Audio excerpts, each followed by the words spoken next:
ప్రజాస్వామ్యాన్ని చంపేస్తున్నారా? మీ కోపంలో న్యాయం ఉంది. మీరు ఓటేసి గెలిపించిన సీఎం ఇప్పుడు బతికిలేడు. రాత్రికి రాత్రి సీఎం అయినోడు జైల్లో ఉన్నాడు. ఇప్పుడు కొత్తగా ఇంకొకడు. కోపం కరెక్టే, కానీ ఎలా చూపిస్తారు? తుపాకీతోనా? ఈ రోజు నన్ను కాలుస్తారు, రేపు ఈ గుంపులోంచి ఇంకొకడు వస్తాడు, వాణ్ణి కాలుస్తారు, రేపు ఇంకొకడు వస్తాడు. ఇలా ఎంతమందిని కాలుస్తారు?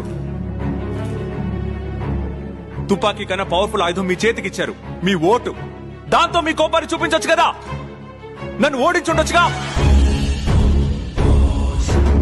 నేను పోటీ చేసిన అదే ఎలక్షన్ లోనే అదిగో అతను నుంచున్నాడు. బాగా చదువుకున్నాడు, పెద్ద ఉద్యోగాన్ని కూడా వదిలేసి ఏదైనా మంచి చేద్దామని ఇండిపెండెంట్ గా నుంచున్నాడు తాయి గుర్తుతో. మీకెవరికైనా తెలుసా? 413 ఓట్లు వచ్చాయి. ఎవరు ఓడించారు వాణ్ణి? నేనా? మీరే.